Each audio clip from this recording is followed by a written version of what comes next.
Okay, so I have 4 no's so far. So they are completely new to Angular. Others have some experience around Angular. So the training is planned in such a way that even if you know Angular, you will definitely get something out of it, because I think most of you have done Angular till 10 or 8. So my course covers Angular 12. So hopefully you will learn something new out of that.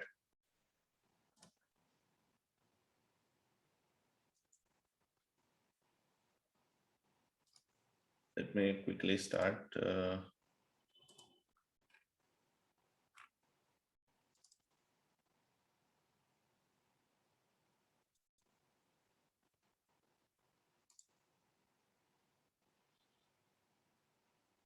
So can you see the screen, Angular 12 getting started?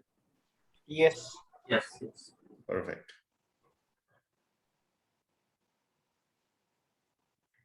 Just a minute.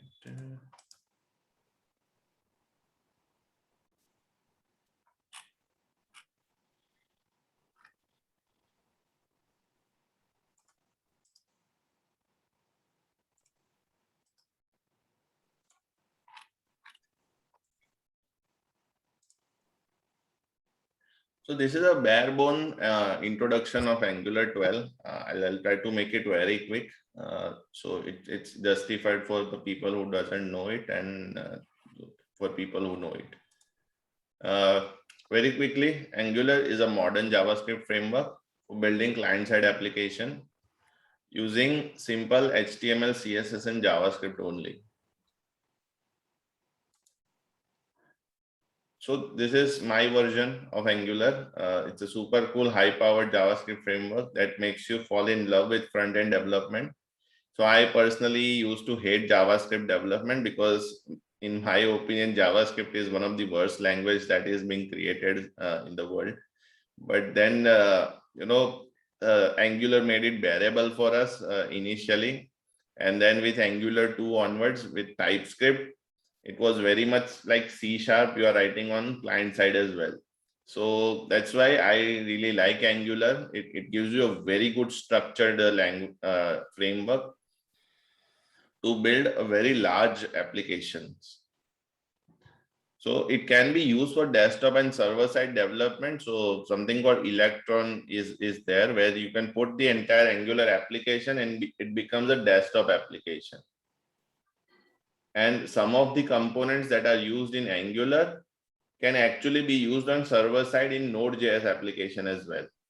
So essentially, if you learn Angular really well, you are now in some ways you are now full stack developer itself. Angular is also used into Ionic for mobile application development.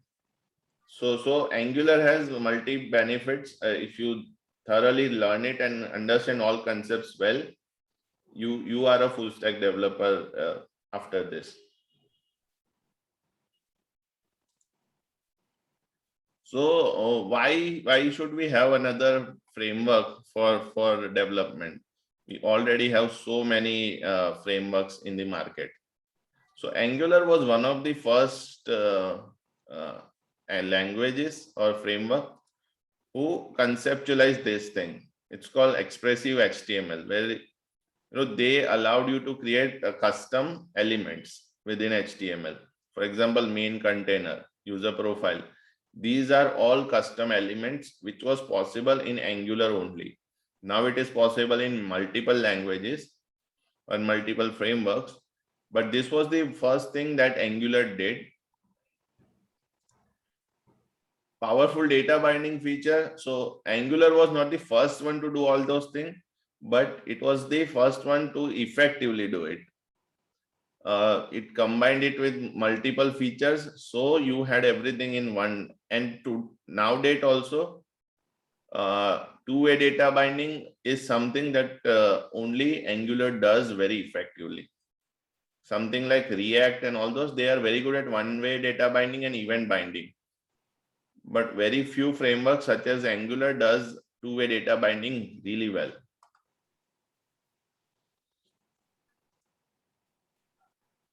It is absolutely modular by design. I think that is the best thing that I love about Angular. It supports DI, dependency injection. It's a concept that we will study as we progress. But DI makes your application and your life very, very easy. Trust me, as a developer, if you are not using DI, then you are stuck at a lot of places. So I suggest that DI is something that you have to use in .NET or in Angular or any other framework which supports DI, you have to use it. Components can be decoupled. So it's very easy to replace a component in Angular. You don't have to rewrite an entire application, just replace one component and your application just runs like that. It's very unit test friendly. Now, this is a very good thing, but very few company in the world actually does unit testing regularly. If you are not doing unit testing, you will have a lot of technical debt going forward. You will eventually create a lot of dependency on key people. So if those people, threaten to leave, the company is actually ransomed over there. So if you don't follow unit tests thoroughly, these are all the side effects of it. Following unit tests properly will absolutely make your development productive. So I highly recommend that the unit testing should be done. We will cover unit tests of front-end application in this course as well. So built-in backend integration services. So it is backed by a very robust Webpack by default. Webpack is a package manager.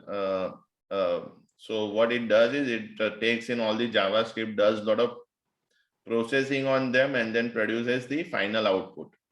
So Webpack is one of the oldest tool that does it. Now there are multiple tools available which perform better than Webpack, but with Angular, you can only use Webpack right now. It has its own CLI tool, which is Angular CLI, which we will cover today, as it gives you a lot of flexibility. You can generate most of the component services and everything related to framework just by doing Angular CLI itself. The last part is something that you can explore, but it's not relevant anymore.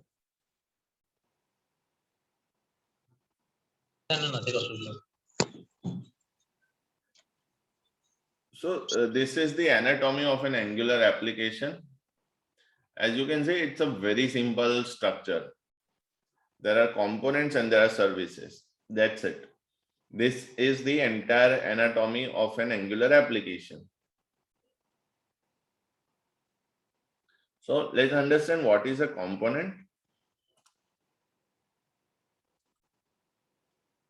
So a component comprises of a template and a component of class. Class has some properties and some methods and some metadata in terms of decorators. So a component is simply a very reusable component, and I want to emphasize on the reusability part. The more modular that you make it, make it a very, very small component. So make lots of component, but very, very small component. So it will improve your reusability drastically. I've seen a lot of places where there are huge components that are made. The component may have almost 50-60 methods. So that component is not actually giving you any benefit in terms of Angular application. The ideal component should be something which does not have more than 5 methods. Simple CRUD methods, the 5 public method I'm talking about. You can have some private methods under that, but not more than 5 method is a good industry standard to use when you are doing a component development. Please feel free to raise your hand if you have any questions during the session, so I can address them at that point itself. So are you all clear with the basic anatomy of Angular application component. Now we'll be moving towards TypeScript.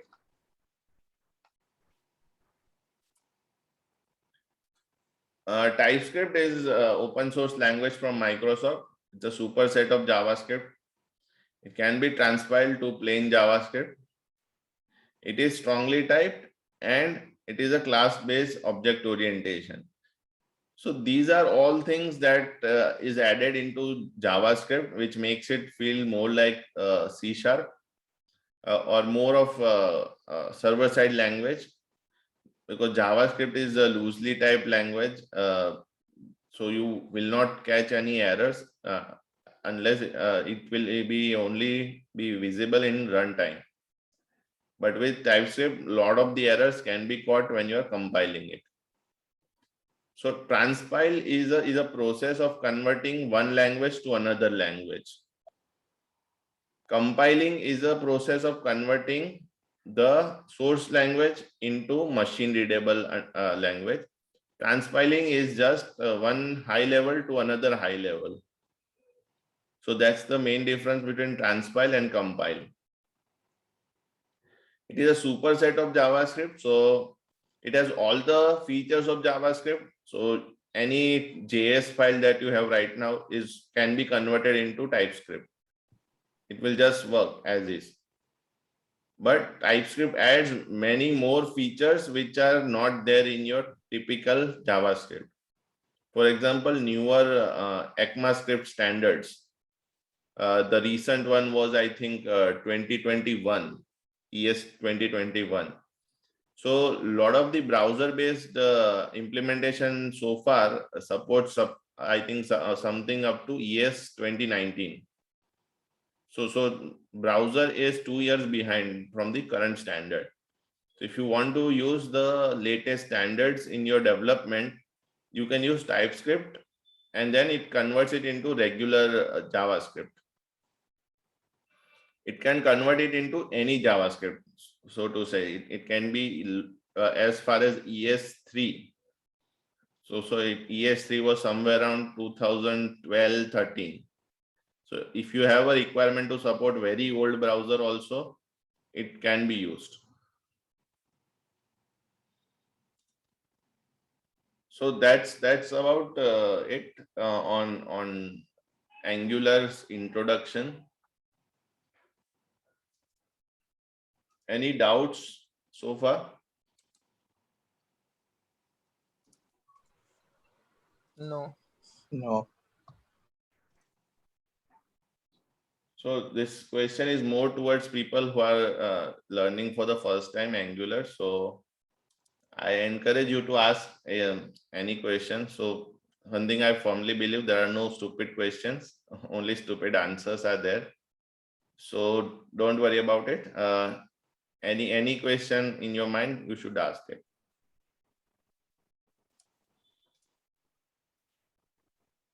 No, so far. Perfect.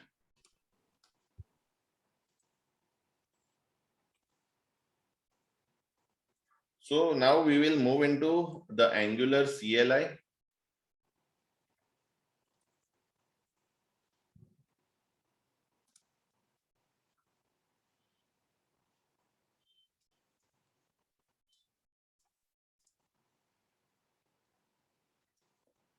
So you can just basically open angular.io/CLI. It has all the details required for you. I will show you some basics how to do it.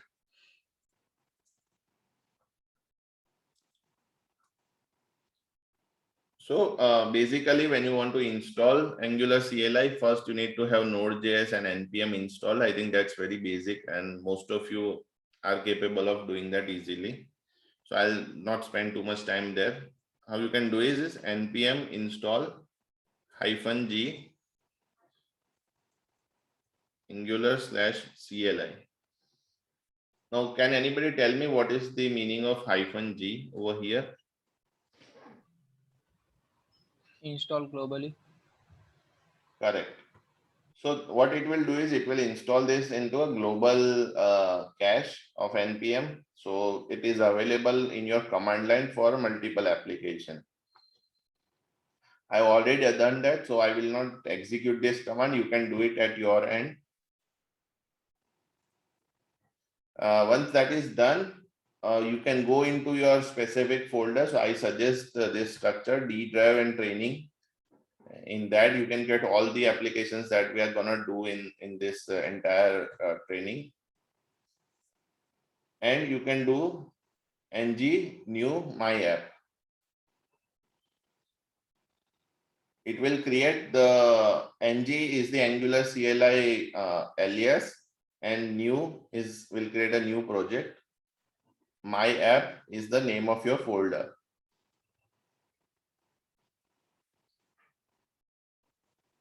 So this is how you create your application. I've already done that. So if you see, my app is already created.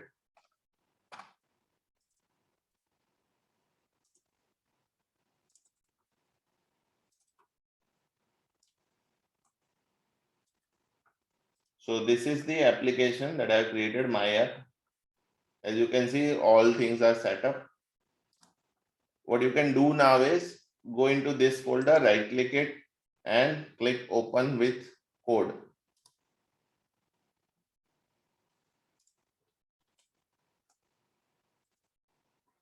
So hope all of you are using VS Code already. I think it's such a revolutionary IDE. As a company, it saves a lot of money because don't have to spend it on licensing. You can literally develop .NET Core and Angular applications for free on VS Code, and it is very effective compared to Visual Studio right now.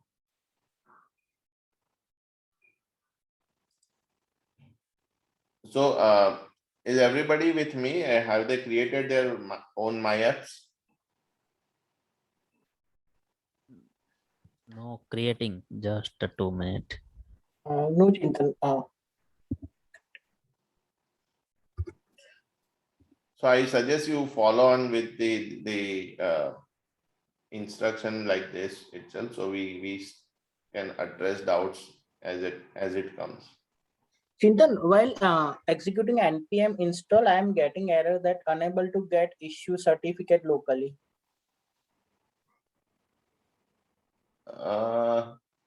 You'll need to share screen. It's because usually command line errors are very cryptic.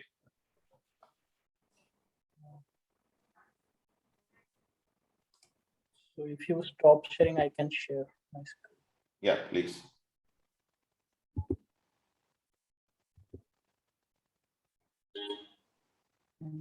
I think so. I've given you permission. Yeah, I am not able to share the screen. Okay. Now please try again. Yeah.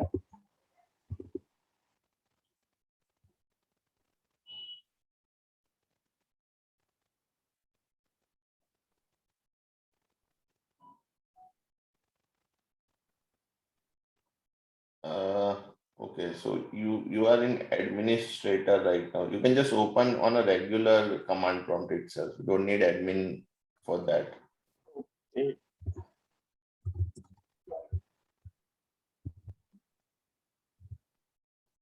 And you can also ensure that you have latest Node.js installed. I think 14 Yeah, is I yesterday only LTS. installed. So which version do you have of Node.js right now? Let me check. You can type node space -v to check from command line itself. Node hyphen V. Yeah, it is 14. But still, I am getting the same error.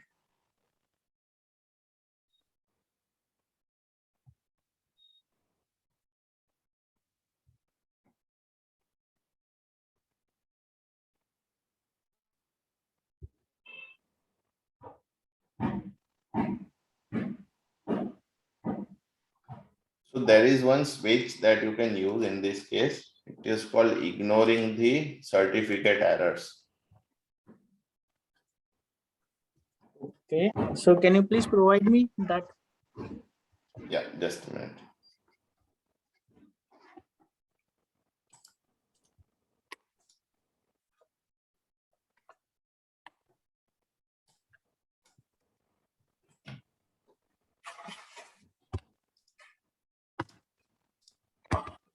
You can execute this. I shared it into the chat box for everyone. Usually you should do this only on your development machine.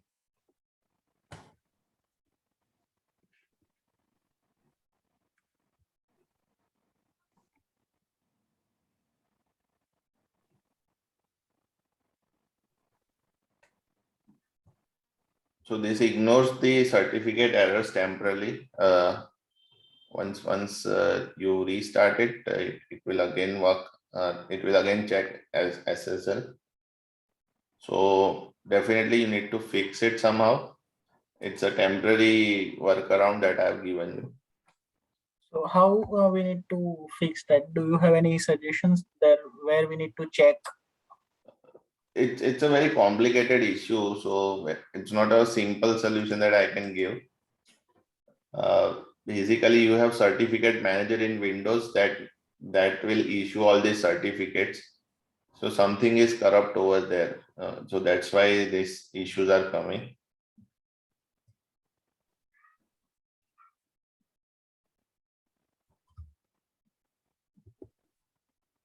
I think so. Okay, Now it's installing.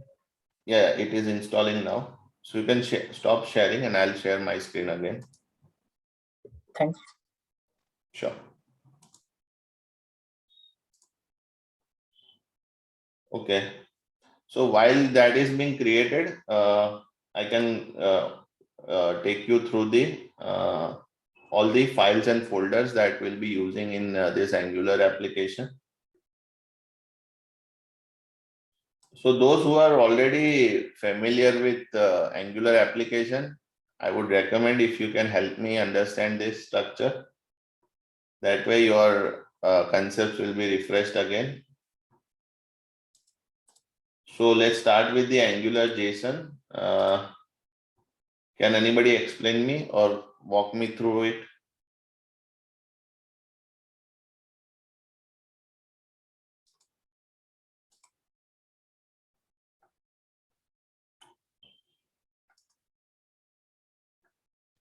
So if you take me on a walkthrough of this, then it will be very helpful for us.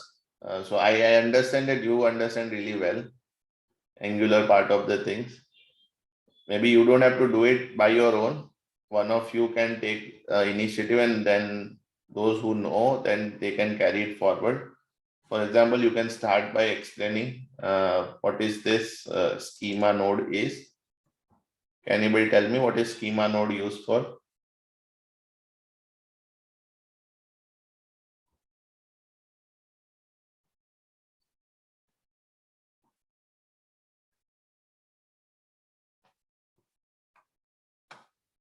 Okay.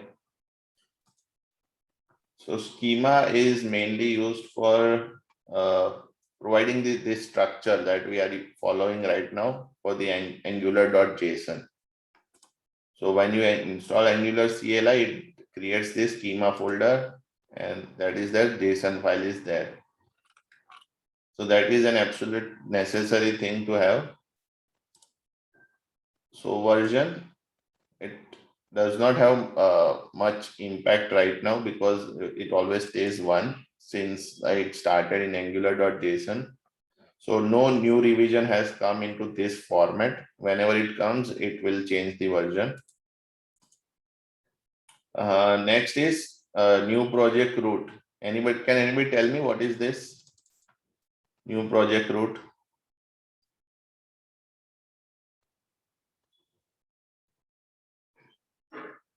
And a lot of you are already using a lot of Angular, so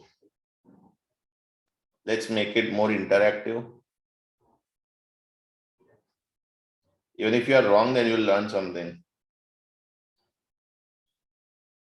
And don't worry about your managers, they will not penalize your quarterly ratings. Hello, Chintan sir. Yes. Actually, sir, I have another question, not about this. Actually, when I have write engine new my app, there is two question. Would you like to add Angular routing? Right. So I have pressed the no, and second one is which style sheet. So I have with the arrow key click the CSS. So is it Correct. okay, or another new app need to create? Let me walk you through that. Uh, So, hey Chintan, Vijay this side. So yes, I also just write ng new app, and I am in that question that would you like to add Angular routing? So what I need to select there? So I'll explain. When it asks you, would you like to add Angular routing? You can right now say yes, okay. because essentially almost every application you develop with Angular will require routing. So routing is an essential part of it. So just say yes for it. And Then the next comes is the style sheet format. correct. Yeah, So we typically I recommend you use SCSS. SCSS. Correct. That is a much more productive version for designers. So I think most of you are developers, right? You don't write too many CSS on a regular basis. Is that correct assumption? Correct. Okay. So if you have designers in your team, you can give them this idea that using SCSS or SAS, these are the two options. It will drastically improve the productivity of designers. Regular CSS works fine, but SCSS and SAS are much better than them.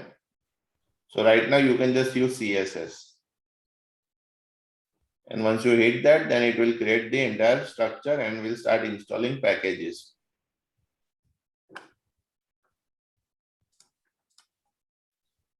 Are we all done? Yes. Yes. It's installing a package of Now. Yeah. CSS. You can open the VS code within that folder. Let it install in background. After completing.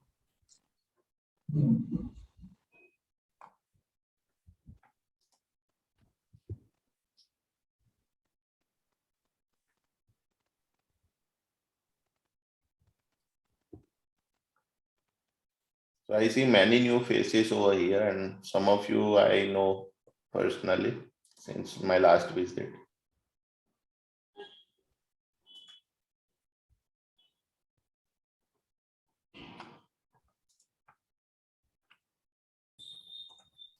Chintan, it will be a Manish here. Chintan, it will be a Mani. it will be a path of the to decide the new projects where it will be stored basically. Correct. So you are talking about new project route? Yes. Okay. So essentially, this is what it is projecting over here. The name of the route on the element over here. So let's say you have your custom project name. Let's say you are creating project in Collabra with XYZ name. So you can write that specific application name as this XYZ, and then this becomes XYZ. So new project route is XYZ now, not project. And within, are you clear with that? Yes.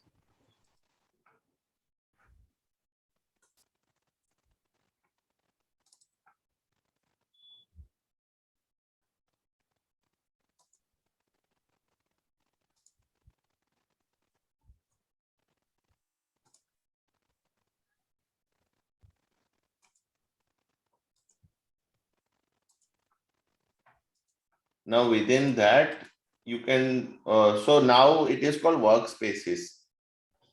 So previously Angular used to call it folder structure and everything, but now they call it Workspaces are the place where you can have multiple applications and multiple library. So that is how their naming convention has changed slightly. This is a specific change with Angular 12. Since Angular 12, they are calling it workspaces. Before that, it was not the case. Now within project, you start with your applications root. So if you have multiple applications within your folder, they can come into this projects itself. So this is a custom node again, my app. This is the exactly name of your application. Project type, one is application, what is the other type? Can anybody tell me?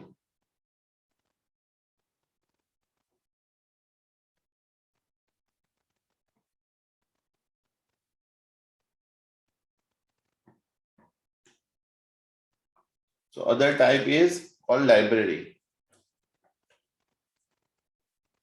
If you see, there is application and then there is library. Application is something that you have full-fledged crude application. Library is the third-party library that a lot of the library authors create. So they will typically select library when they are creating a third-party library. Schematics are very useful that helps your application to do a lot of automation. How it does your automation? For example, when you are upgrading your Angular, so let's say you are in Angular 10 or 11 or 8 maybe, and you want to upgrade it to the latest Angular. So there is a command called ng upgrade, which takes it from 8 to 12 automatically. How does it do automatically? It follows the schematic. So it knows what schematics were there and what are now. So it can automatically upgrade those schematics. So that is the key idea. Schematics is also provided to third-party library providers also. Yes.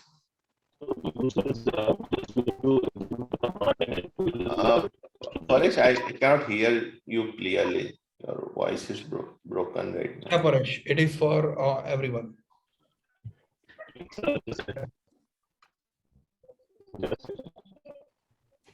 Paresh, we cannot hear anything.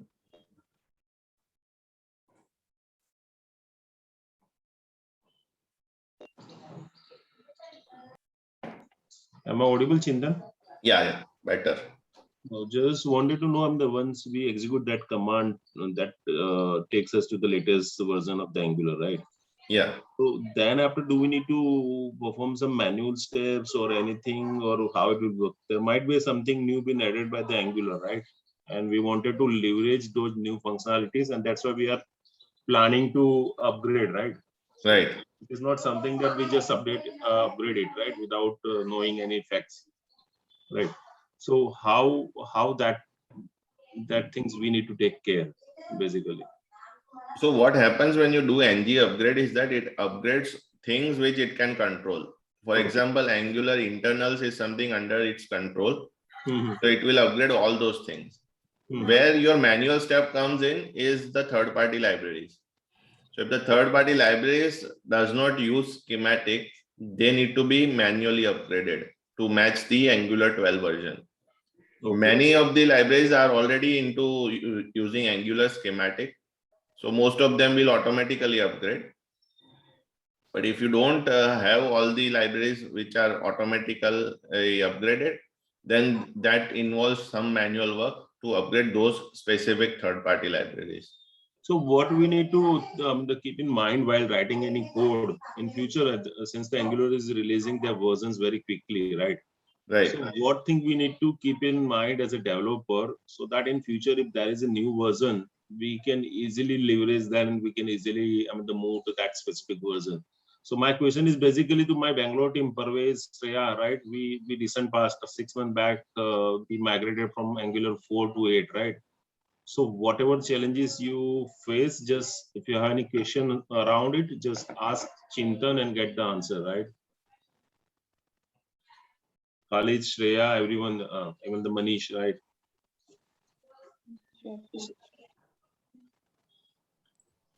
Paresh, I already talked to Chintan on that actually. I asked him to add the topic where we can I define the direct migration plan for any of the version to a new version. Okay, okay. Thank you, Manish. So there are common practices that we can follow. One thing is it's impossible to do in place upgrade every time. In most cases, you can do in place upgrade. For example, 8 was one where you had to do a lot of manual work. But 9 to 12 is mostly in place upgrade. So if your application are still less than 8 or 8, then there are some manual steps involved. If it is 9, 10 or 11, 12 is kind of an in place upgrade. There is not much broken in that. Main reason is between 8 and 9, there was a new view engine that they introduced, which is called IV. So introduction of that engine broke a lot of third-party libraries. So that's why if you're targeting 8 right now and going into 9 or 12, you'll require a lot of manual work. But 9 onwards, it's very little effort that is required. And another best practice is that when you are selecting a library, third-party library, always check whether they have their own schematic. And how do you check that? You can check it using a command called ng-add. So if you are able to add a third-party library using ng-add, then that library has schematics. If it says that you have to add that library using npm install, then it does not support Angular schematics. So always try to select library which has schematic support. So these are the 2 recommendations when you are writing your applications. Team, please take a note, right? This is the very important instruction that Chintan is giving, right? Thank you, Chintan. Definitely. So I'll continue this Angular JSON first, and then I'll take the upgrade path with all of you. I'll show how you can analyze the upgrade path. I have done a lot of upgrades of application, Angular application. So one of the biggest migration we did was from Angular 1 to 2. And the application had more than 1 lakh line of code. So it was a major change that we did. So that was challenging. Another major upgrade we did was from 2 to 4. So 4 onwards, a lot of breaking change was introduced in every version. From 4 to 8. Since 8, it has become kind of a in-place upgrade kind of thing. So you don't break a lot of things. And from I think Angular 11 onwards, the speed of build has almost improved by 4 times. So if it was taking 10 minutes to build in Angular 10, in Angular 12, it takes just 2.5 minutes. So a lot of productivity and a lot of internal improvements is done from the Angular side. We will take all those changes in detail as we progress through the course. But I recommend that whenever new version comes out, you can quickly test whether your application can be easily in place upgrade by just doing ng upgrade in a separate branch. So I think now you must be using Git in your organization. So you can always take a branch out of your current branch, like development branch, do an in-place upgrade and check whether nothing is broken. So best recommendation to always constantly upgrade as and when new version comes. So that way you will not be stuck in a specific version. We'll come back to that later. Let me just complete this Angular JSON file first, and then we'll discuss in more detail. So we were at schematics. So as I add more third-party libraries, it will add more schematics over here. Root is the path of the file. So this Angular JSON, wherever it is, the path is that. So the dot here, nothing is written. So that is where the application starts. Then source root. So it tells us that where is the source file. So in SRC folder. Prefix is app. So it can be again whatever you want. I recommend that you need to use your internal naming convention.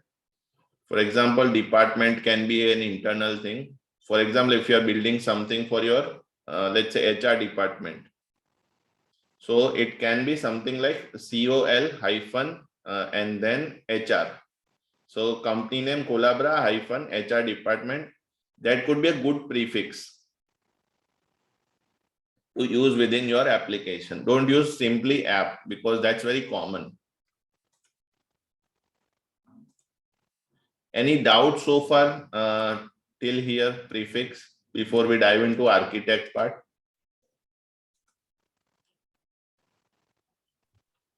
Okay. So, Chintan, Khalid this side. Yeah. So that my app folder is there, right? So if I see the folder, actual folder, that is my app, capital.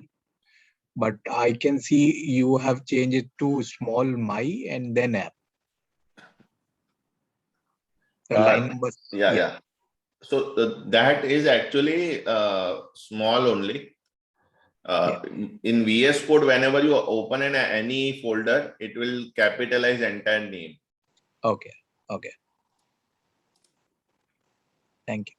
Yeah. Okay, in architect, we can start with this build side. So you can define multiple architect for your application. So one of them is build. So whenever you run ng build command, these are all the options that will be executed against that.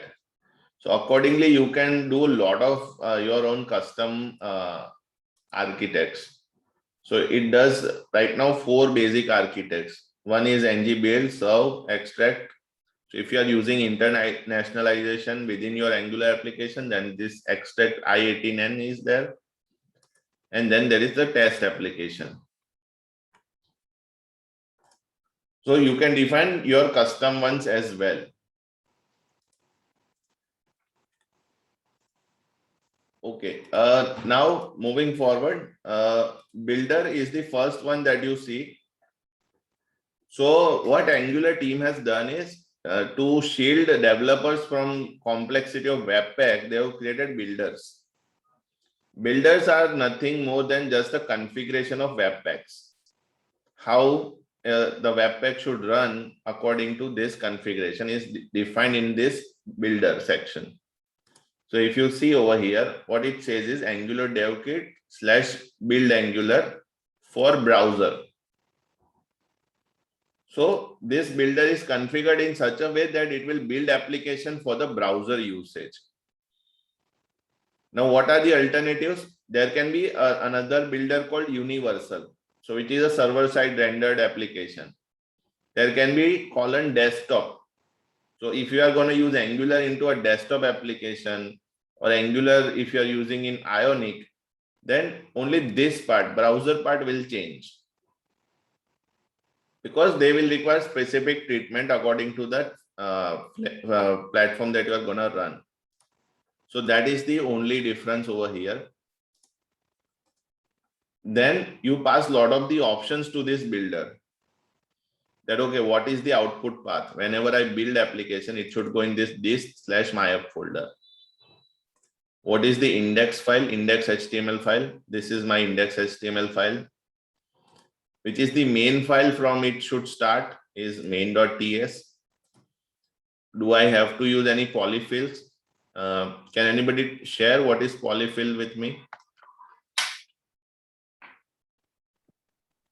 Browser compatibility options it was. Correct. So what happens is a lot of the browsers don't have all the capabilities that your application needs. So they are simulated by the polyfills. They don't actually exist in the browser, but it creates a layer, kind of a layer where your application feels that the capability is there in the browser. So depending upon the browser requirement, for example, you might be supporting Chrome latest, Firefox latest, but then you might have IE specific requirement. In that case, you need to introduce polyfills. TS config. So this config is specifically used to pass the parameters to the TypeScript compiler. If you have anything specific to be done for TypeScript compiler, you specify in the tsconfig app.json. Then comes assets. So assets is a folder where you put all your images and all the static items. So you can see IC also, icon files, image files will be there in assets folder. So Angular can easily change their path, whether relative or absolute. You can put all your styles over here. So I think very common style usage is the bootstrap that you will be using in most of your application. So you can reference all your style that you typically use in head tag to put multiple styles there. Instead of that, you should put it in this Angular Angular.json, all the styles that you are going to use within your application. Scripts is the place where you use all the third-party scripts. So you may be using jQuery somewhere. So don't reference jQuery into index.html. Reference them over here in Angular.json. Can anybody tell me what is the benefit of doing that over here instead of index.html? It will work exactly same. If you specify here or there, it will work exactly same, but there is a benefit of specifying scripts over here. It will bundle. Correct. It will bundle also, and it will minify also. So it will tree shake it and remove any redundant code which was not used in the application. So essentially, it will drastically reduce the bundle size or overall payload of your application. So that's why I always define style and scripts over here, never in the index.html. Your index.html has to be untouched in most cases.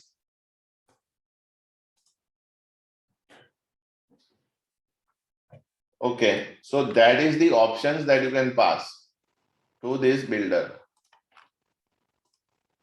Now that builder has multiple configurations to run against. So if it is running a production build, then it will have different options. If it is running development build, then it will have different option. So accordingly, you can specify over here in configurations. Right now, I've just done, so it by default gives you production and development. What I typically add over here is a CI environment, continuous integration. So if you are, I'm not sure if you're using it or not, but when you push code to source control, like GitHub or TFS, sorry, it is now called, I think, Microsoft, I forgot name. It's okay. If anybody of you know, then that's fine. Otherwise, that's okay. But whenever you push your source code to the source control, something automatically starts building it. It's called continuous integration. On every commit or every pull request, it checks for the quality of the code. So that is where I need a more customized environment. It is not development, it is not even production. It is somewhere in between. So that is where you can define multiple environments over here, configurations. I'll take you through the production and development, and then your assignment will probably be to define a CI environment. I will give you the criteria that in CI environment, I want these things to be executed. So what you need to do is add another node over here of CI and configure the settings according to the specification I gave you. So that will be your assignment. I'll give you that in writing as well, in a document format. But just to give you idea that this is your first assignment today.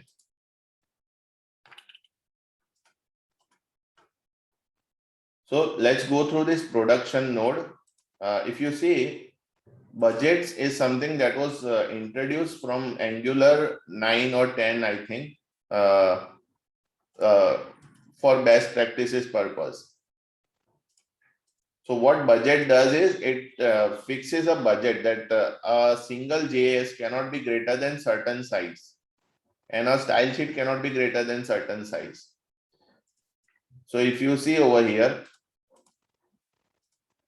the first budget allocation is done on initial. So initial is your main.js that will come first. What they say is issue a warning if it is greater than 50 KB and give an error, build error, if it is larger than 1 MB. So this is what you have to keep in mind when you migrate from any of the previous version, let's say 8 onwards. This is gonna fail your build if your main.js is very large. Essentially what they feel is the first main.js cannot go more than 500 KB. So it will drastically reduce the user's experience. Are you clear with this part, initial part? Yes. Yes. Perfect. Next is any component style. Again, this is very important that every component's style sheet will not exceed more than 2 KB. So this is per component. Per component, they are allocating only 2 KB as, for warning and 4 KB for error. So for any component, if it exceeds 4 KB, it will not allow you to build the application. So it will force you to decouple as many components as possible.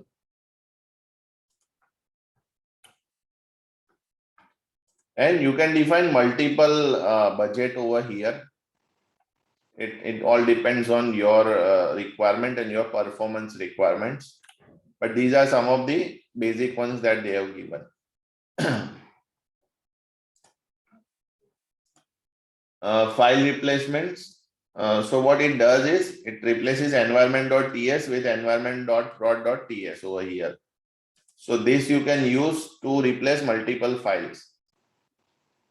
You can use environment for all your URLs. So production URLs are different, development URLs are different, staging ones are different.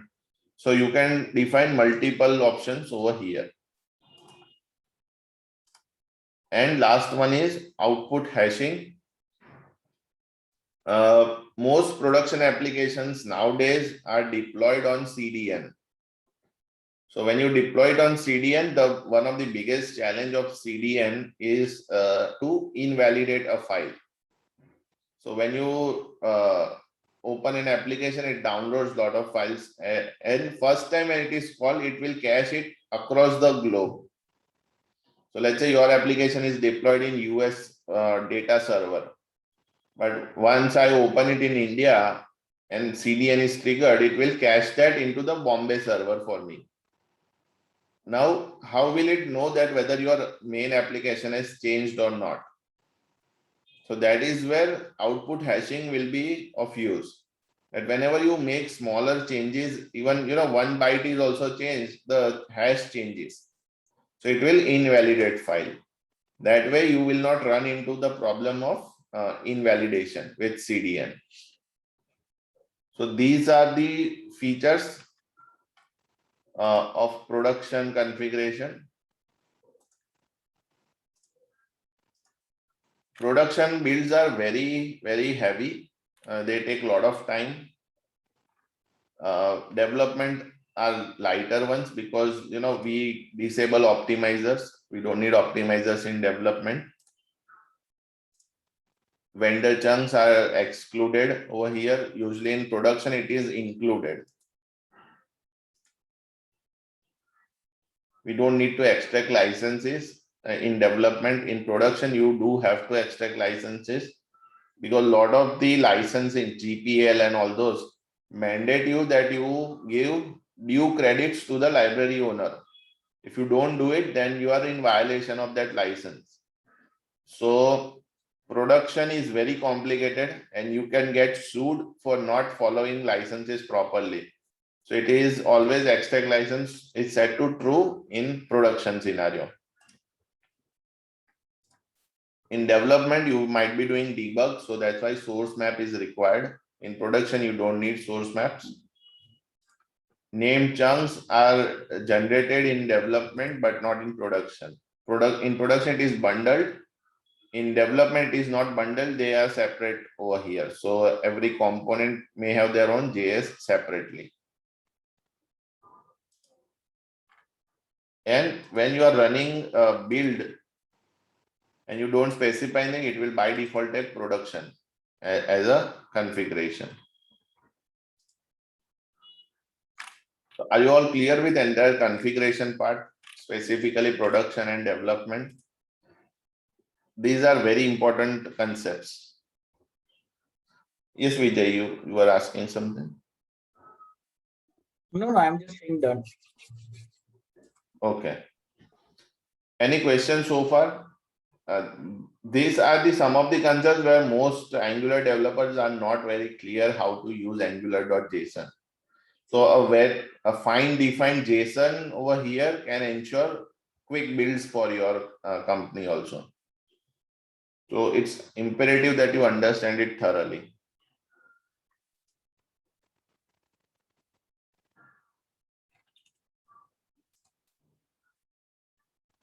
Okay, let's move to the next.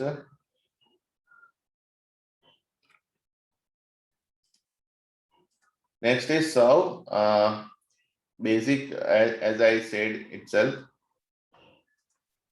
you specify a builder. So here I'm because I'm gonna serve the application, I need a dev server over there. So that's why a configuration will be of dev server, and I will inherit all the settings of production build from the one that I defined already in the separate build itself. So this is the inheritance that I'm taking over here. So configurations are same as what we have in build. And as vice versa into the same as in extract I18N and Karma.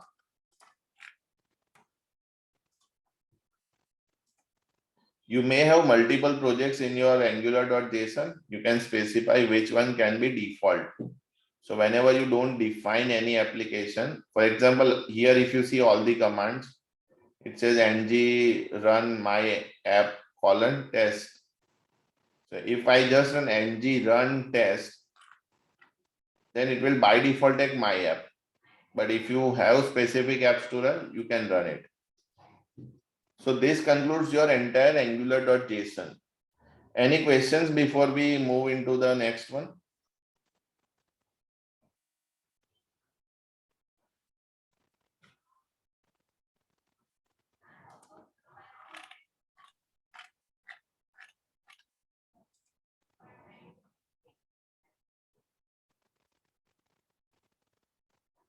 No question, Chintan.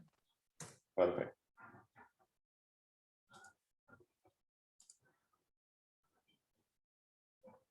So when you go into this angular.io itself, you have something called, yes.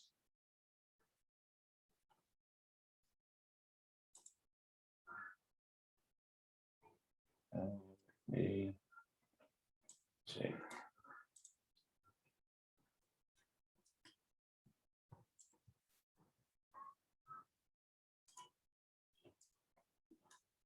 So this is what you can use for your upgrade path.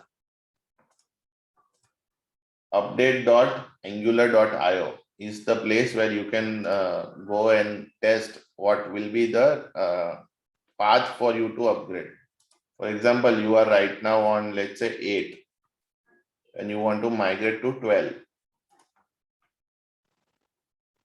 So as you see, it says from 8 to 12 is not recommended by them. Typically, you should go from 8 to 9 first, 9 to 10, and 10, 11, and 11 to 12. That is a more recommended approach. But if you are feeling brave enough, you can do this also. You can specify app complexity. So if you have a lot of third-party libraries, lot of custom components and everything, you can go for advanced one. If you have minimal usage of it, then medium can also be selected.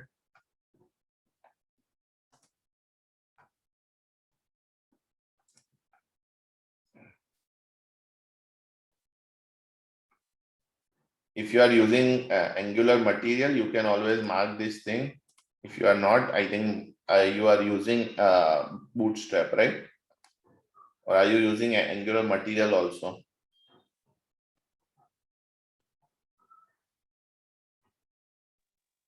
Can anybody share which library are you using for it? Majority is Bootstrap. Okay. So only We are Bootstrap using or you are, material also. sorry?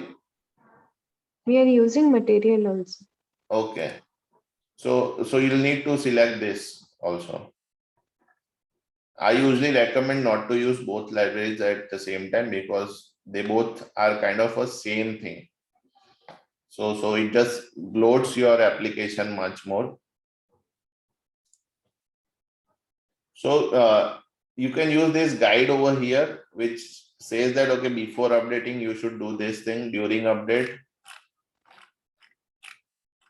And after the update also, they recommend some steps in some cases. And what you can do is you can start selecting. So marking that, okay, this is done, this is done.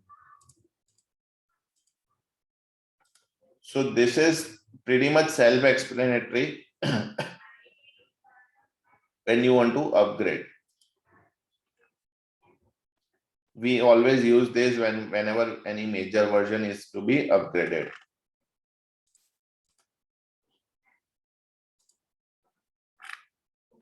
If you see from 11 to 12, there is hardly any difference that is to be done. We just basically run an ng update of Angular and ng update of Angular material. Nothing much is done over here.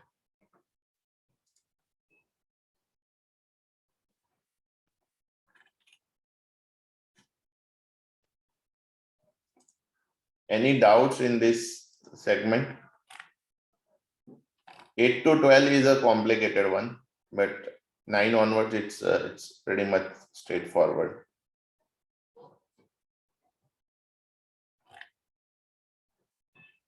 Any questions in the upgrade path or any questions specific to upgrade?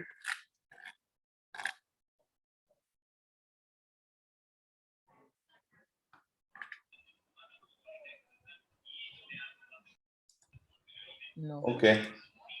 So Angular JSON is one of the most important files in your folder. So just keep that handy and understand the entire structure. Fortunately, it has not changed drastically over many iterations.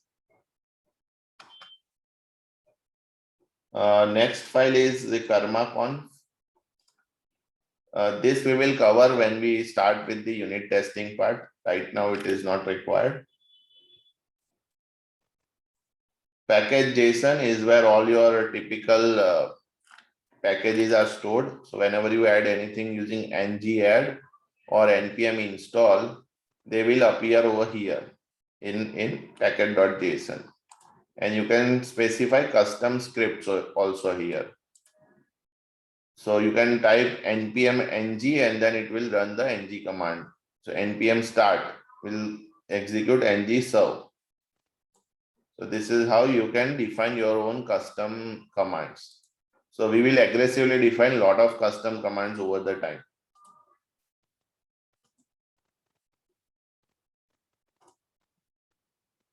So this was the TS config that we saw in Angular JSON. So these are the options that is passed to the TypeScript compiler. So it extends the basic tsconfig.json, which is this. So this is a common set that they have defined, and then they have defined two sets, for one for application and one for unit testing. So these are all kind of self-explanatory options. If you hover on them, it will tell you what those options do. So I'm not going into too detail of them.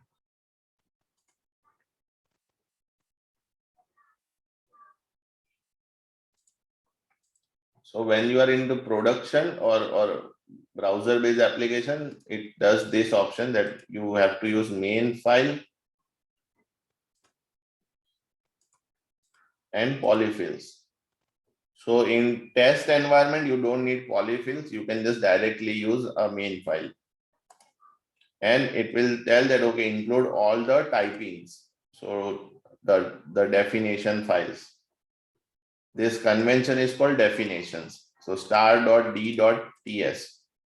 That means definition files. They are more like your interfaces. In spec, as you can see, it includes all the spec files on top of, and in here, instead of main.ts, it has test.ts. So these are all the root level files that we have.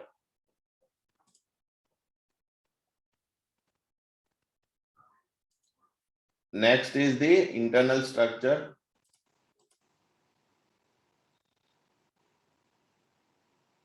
We start with main.ts.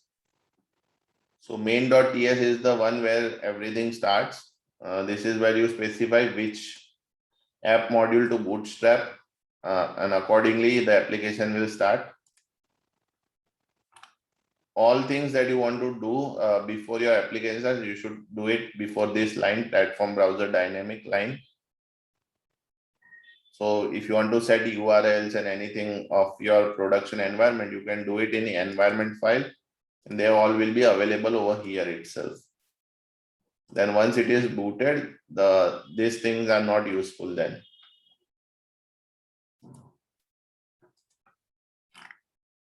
Polyfills is where you can uncomment according to the requirement of the browser. As it says that, okay, browser polyfills.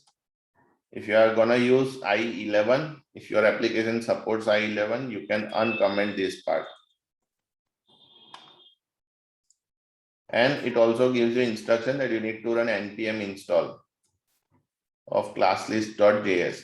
So that's a polyfill that will be installed.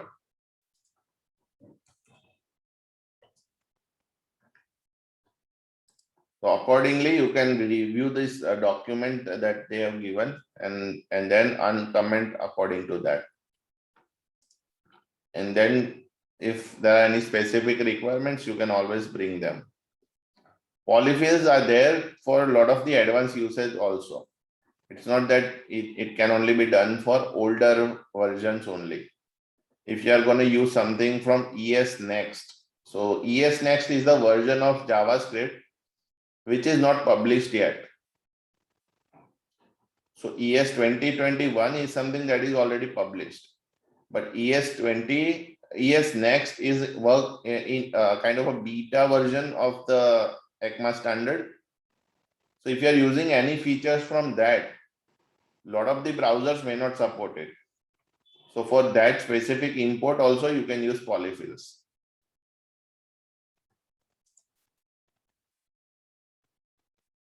Test is something we will take later on. Index.js is very simple one. It's a basic HTML, your typical HTML. Notice few important things. You need to add base over here. That is an absolute necessary. If you don't add it properly, your routing will be screwed up. So you will not figure out why application is not running properly, but then just ensure that you have base properly written over here. And this is the application. So app root is where application will boot and start. So index.html is pretty self-explanatory by itself.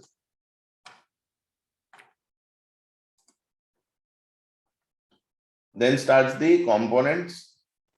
and modules. So we start with the module first.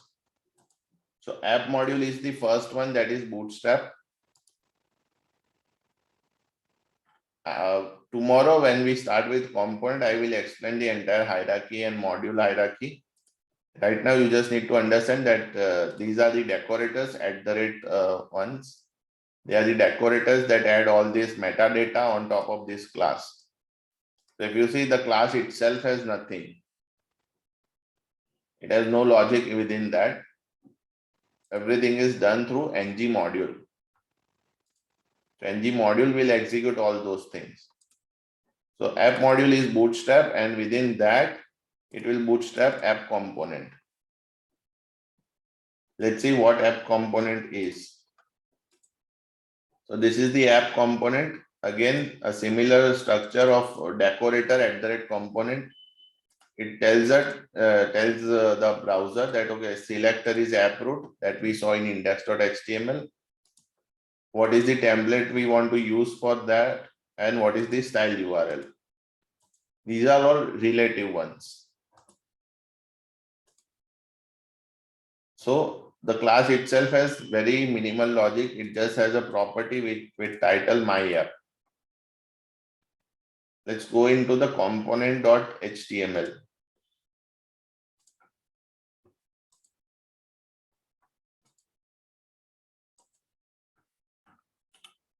Well, it has a lot of content right now.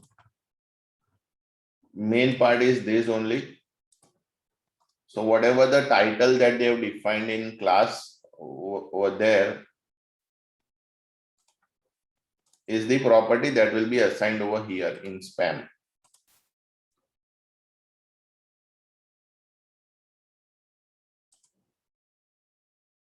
And this CSS that is defined over here can be moved to the app component.css. Routing is something that we will take up later on, so I'm not exploring too much over here. Environment files are very simple. They are just a constant file with lot of options. So right now it's just production is equal to true, but then you can add the URLs and everything over here for production environment. And I recommend you create multiple like prod, development, and then staging, those kind of environment files to ensure that you don't have to do a lot of manual work every time. So that is the anatomy of your Angular application. Any questions over here?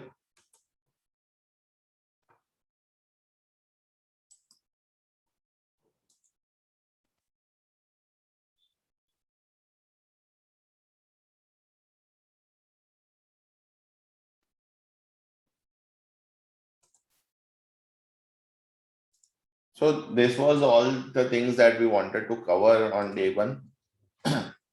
We'll cover more in detail from day two. So we have about 20 minutes more before the next batch starts. So I'm open for questions. If you don't have questions, we can start with the exercise, the assignment that I have given you. Sir, spec.ts, app component spec.ts. So that is the unit testing file. Okay. But that we will cover later. Okay. So this is called end-to-end testing, UI testing. Okay.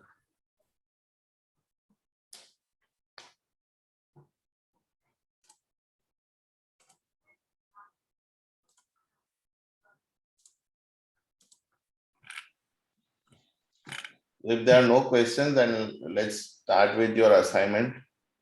Yeah, I have one question. Please. What is the in package.json? We have two nodes like dependencies and dev dependencies. So, what's the difference between those? Okay. So this package.json is mainly meant for node environment. So what happens in node environment is When you are developing something locally, you may need these dev dependencies. But once the application is built and deployed on server, you may not require all dev dependencies. So on server, you will just typically install dependencies. So this way, your package size is reduced. Okay, so according to environment, it will be Correct. changed. Correct.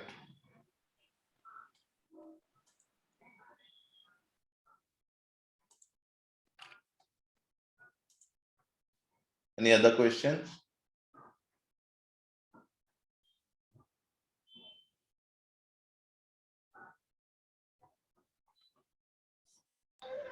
Chintan. Yes. Yeah, so here in packet.json we have version numbers and the characters before this version number. So how this versioning works? In packet.json? Yeah, for any package we have version number. For example, for the Angular compiler we have tilde and 12.2.0. Correct. That's a good observation. So there are multiple options possible. One is this tilde sign, then you can have a caret sign, and then you can have this one, just a specific version. So can anybody share? Can anybody answer Prashant over here? What is the difference between the three? One is very specific version. What happens if I put tilde? And what happens if I put caret? If I think if till then when we build, it will take the latest one. If any latest one version is there. With tilt, it is compatible with all the lower versions, and with caret, it will take the latest compatible version. So yes, that is correct. What happens with this sign? When you do tilde, it will upgrade all the versions up to this, major and minor in this. So it follows schematic versioning, which does that 380. So 3 is the major version, 8 is the minor version, and 0 is the patch version. So as long as any patch is available, it will upgrade. So 12 is not upgraded. So if you release 12.4.2 with tilde, it will upgrade up to 12 on anything. It will never upgrade the major version. When you put the caret sign, it will upgrade all the versions. So basically, if you are putting tilde, so it will upgrade the minor and the patch, right? Correct. Minor and patch. And caret, then it will upgrade the major version also. Correct.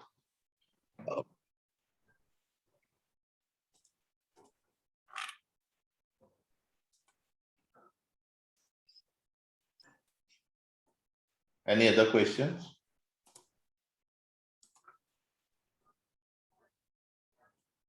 In fact, you can also use the versioning in your application. Very few people do that.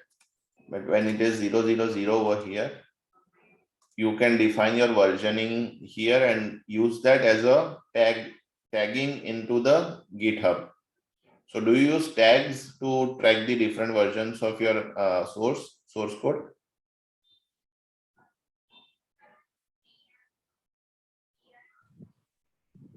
No, Chintan. So that's a best practice right now in market. Whenever you deploy a new version, you can tag the old one. So it is easier to roll back.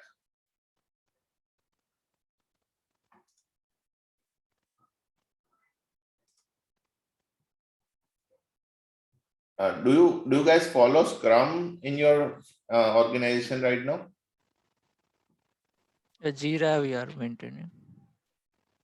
Right, Jira is the project management system, but Scrum is more of a methodology. So Agile, if you follow, Yeah, we are following Scrum is Agile. what you need to do in that.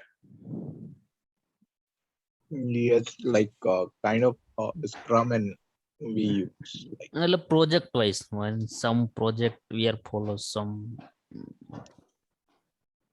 Right. So what happens with this is Scrum is more iteration based. So you can define that in this sprint we are targeting 5 features or 4 features and 2 fixes. Accordingly, you can track the version progress. That okay, this is 12.2, then 12.5. So that way you can increase from sprint to sprint. And when new major feature comes, you increase the major version number.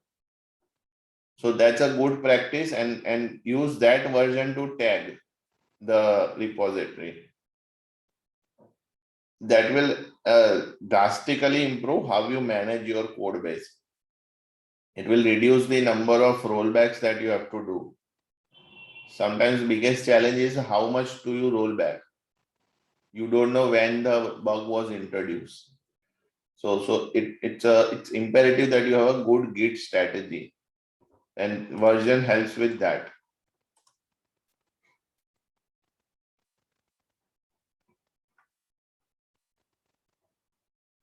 Any other questions?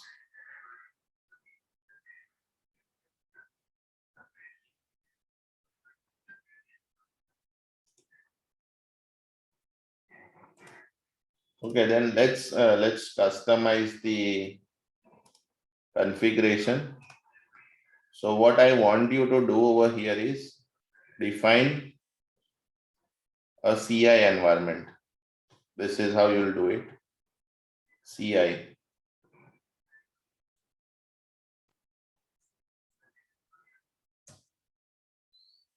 And this is where I want you to optimize the CI environment, where now let me tell you how I want my CI environment should be. So in CI environment, I want to test whether there are any syntax error or not, whether any type error or not. So all those things I want to detect, but I don't want to optimize the build. So I don't want to do tree shaking and all those things. So I want to ensure that everybody follows proper coding standard, everybody has committed properly, but I don't want to optimize that file. That can go in the production. So a bit more than development, but not exactly as production. So this is my requirement. You need to give me the options that I need to put it over here.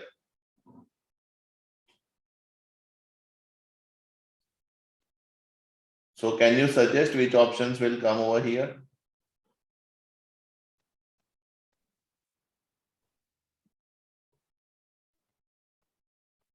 build optimizer. Optimize. So you should typically start that, okay, it is bit more than development. So at least development is the base for us. So just copy all the options of development and paste it over here, and then start optimizing it. So first is build optimizer is false. That's okay. Optimization is false. That's okay. What about next? Vendor chunk.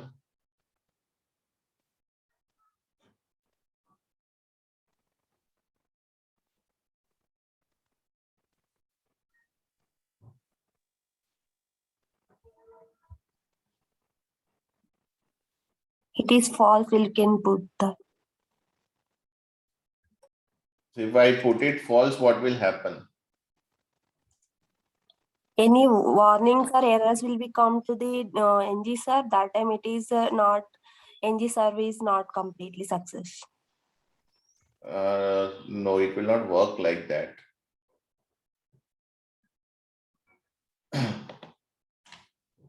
So how do I explain?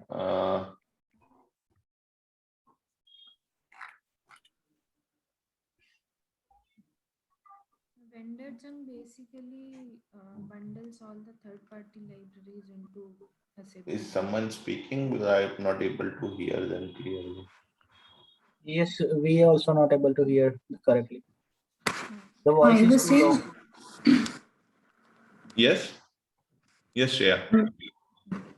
vendor chunk basically bundles all the third-party libraries into a single chunk. So I think it should be there. So a vendor chunk, as Shreya suggested, does exactly what she said. When you do it a false, what happens then? In vendor chunk true, what it will do is it will extract all the third-party library except Angulars into a separate JS. So it will be generated as vendor.js. So what happens if I do it false? It will increase the size of the main bundles in the basic bundle. Two things will happen. One is size will increase of main bundle, but what will be the second thing? It will do tree shaking as well for vendor also. So when I do vendor chunks separately, it does not optimizes vendor chunks. But when I combine it with main file, it will optimize it. Typically in production, it is recommended that you do vendor chunk false and combine it and remove even from vendor also any unnecessary code using tree shaking. But in CI environment, we don't want that. So we can keep vendor chunk as true over here. We don't want to modify it much. Extract licenses, we don't need in CI environment. What happens next? Source map. Do we want or not?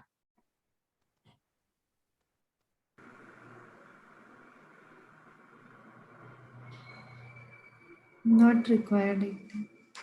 Correct. We are not debugging anything on CI environment, so we don't need source map. So that is the one setting that will be now false. Name chunks. Do we need a separate name chunks of everything? Essentially, the application is not running in CI environment. So we don't need lazy loaded chunks. So it can be false. Then comes the additional option which are not there in development right now. So these are all other options.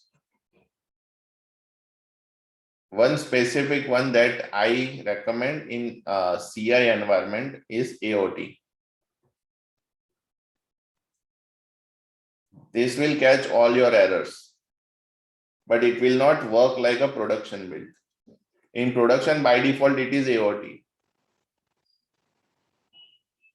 So in development, it does not do AOT. So that is the difference that, okay, I want to do AOT, but I don't want to optimize anything. AOT will compile all your templates, all your components, and will throw errors if any mistake is there. For example, the title that we defined, the property that we defined in app component, if there is a spelling mistake in component, we have defined title, and in template, we made a small typo. It will not be caught in development. But when you make AOT true, it will throw this error. So CI is where I want AOT to be true, to ensure that I catch all the errors before I commit to the main repository.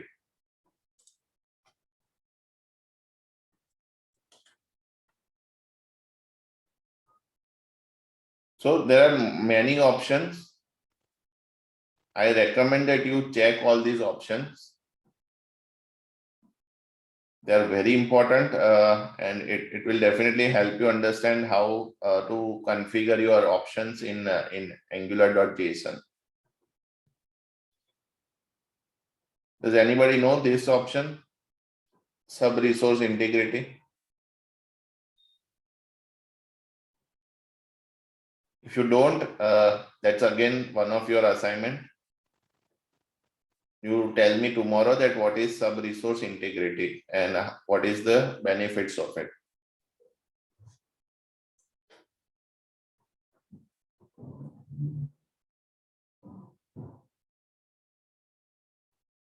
So that is all for today's session.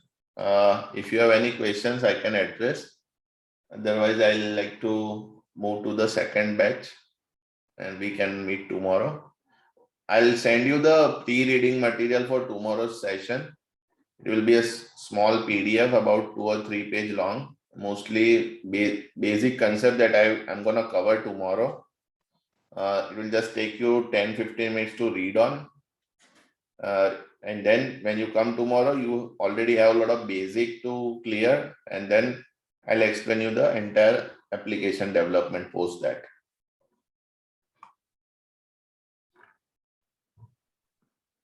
Okay, so hopefully all those who are already doing Angular and not Angular, both have learned something today. Chintan, I guess someone has a question. Yes, please. Actually, you told that in production, this vendor chunk should be false. I'm not able to hear you, Shreya. Am I audible now? Yes. You were saying that in production, vendor chunk should be false because it does the tree shaking and all. But if we don't keep it separate, then it significantly increases the bundle size. Then does it not affect the initial performance of the application? Because it will. In production environment? Yes. No, actually what happens is, let's take example of Bootstrap. So Bootstrap is the third party application. Bootstrap comes with lot of components, which we don't use all the components. It comes with sliders and everything. In an application, you might be just using one slider and not everything else. So by keeping vendor chunk false, it will combine it with main application. It will remove all things that you are actually not using in your application. So it may look that, okay, it is increasing the size of the main chunk, but then overall application size will drastically reduce. Because Angular will not optimize vendor chunk separately. If main.js and vendor.js are two different JS files, it will only focus on improving main.js's size. It will not touch vendor.js. So that's why in production, vendor chunk is kept as false.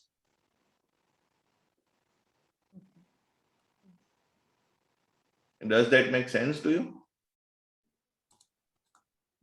Yes, it does.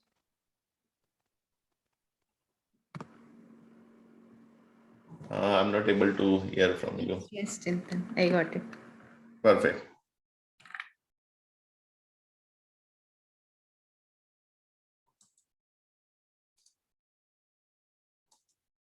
Anything else?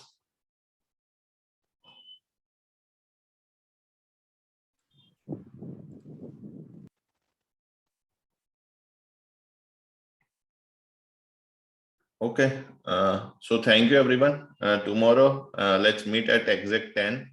Don't be late. Okay.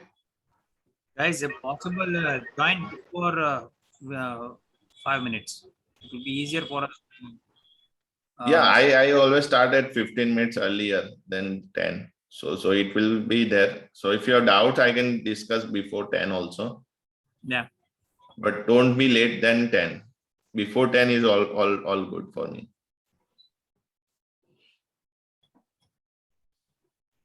Thank you, everyone. Yeah, thank you everyone. Bye. Thank you. Thank you. Thank you.